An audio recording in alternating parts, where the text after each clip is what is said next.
Operation सिंदूर से मिले करारे जवाब के बावजूद पाकिस्तान अपनी नापाक हरकतों से बाज नहीं आ रहा है। जम्मू कश्मीर में नियंत्रण रेखा यानी एलओसी और अंतर्राष्ट्रीय सीमा पर रविवार शाम उस वक्त हड़कंप मच गया जब कई इलाकों में संदिग्ध ड्रोन मंडराते देखे गए। कितने ड्रोन थे, कहां नजर आए, भारतीय सेना ने कैसे जवाब दिया, आखिर ये ड्रोन क्यों भेजे गए, पूरी कहानी आपको हम बताने वाले हैं इस वीडियो में। रविवार शाम जम्मू कश्मीर के सांबा, राजौरी और पुंछ इलाकों में अंतर्राष्ट्रीय सीमा और नियंत्रण रेखा के पास संदिग्ध पाकिस्तानी ड्रोन देखे गए। पुंछ के मनकोट सेक्टर के तैन इलाके के टोपा की ओर शाम 6:25 पर संदिग्ध ड्रोन बढ़ता हुआ दिखाई दिया। राजौरी के इलाके में भी, खब्बर गांव में भी ये ड्रोन देखा गया शाम को 6:35 पर, जो भरक की ओर मंडरा रहा था। इसके बाद सांबा के रामगढ़ सेक्टर के चेक बबरल गांव के ऊपर भी 7:15 पर ऐसा ही ड्रोन देखा गया। भारतीय सेना ने तुरंत काउंटर यूएस उपायों को सक्रिय किया और फायरिंग शुरू की, जिसके बाद सभी ड्रोन वापस पाकिस्तानी सीमा के अंदर लौट गए। हम गनिया से बिलोंग करते हैं। यहाँ से रजौरी हमारा कम से कम 70 किलोमीटर है। जैसे कोई 7 सवा 7 के बीच हमारे बॉर्डर पे थोड़ी सी हलचल हुई, मूवमेंट हुई ड्रोन की, तो इधर से हमारे भारतीय जवानों ने फायरिंग का जवाब मुंह तोड़ दिया। लेकिन यहाँ से काफ़ी आगे निकल चुका था।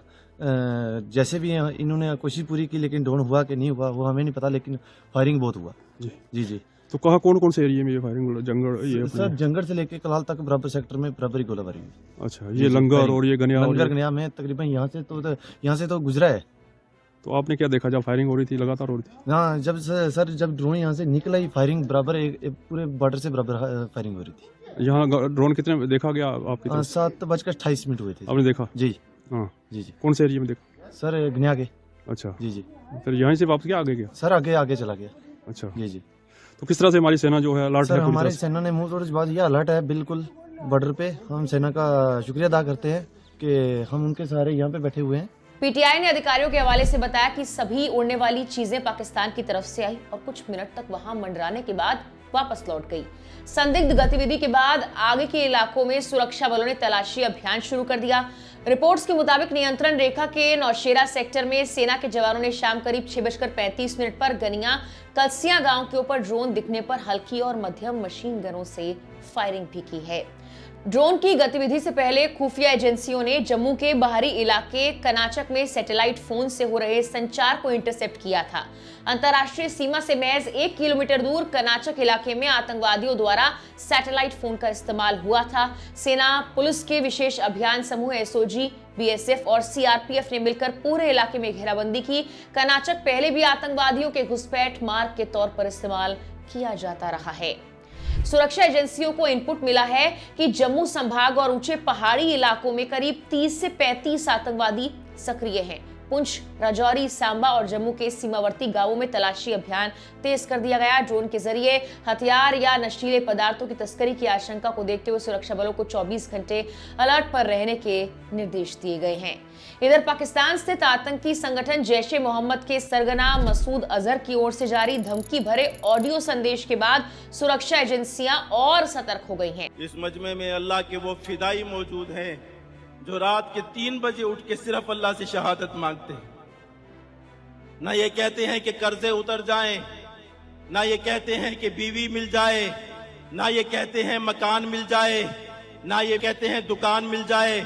ये अल्लाह से कहते हैं अल्लाह शहादत दे दे, हमारे अमीर के दिल में डाल दे, मुझे पहले नंबर पे कर दे, मुझे आगे कर दे, तरह तरह की सिफारिशें कराते हैं। हालांकि एजेंसियों का मानना है कि ये धमकी किसी बड़े हमले की तैयारी से ज्यादा संगठन की कमजोर हालत और हताशा को दिखाती है। दरअसल मसूद अजहर ने एक ऑडियो संदेश जारी कर दावा किया है कि हजारों आत्मघाती हमलावर भारत में घुसने के लिए तैयार हैं। ये ऑडियो किसी रैली में दिए गए भाषण का बताया जा रहा है। हालांकि इसकी तारीख और जगह की आधिकारिक पुष्टि नहीं हो पाई है।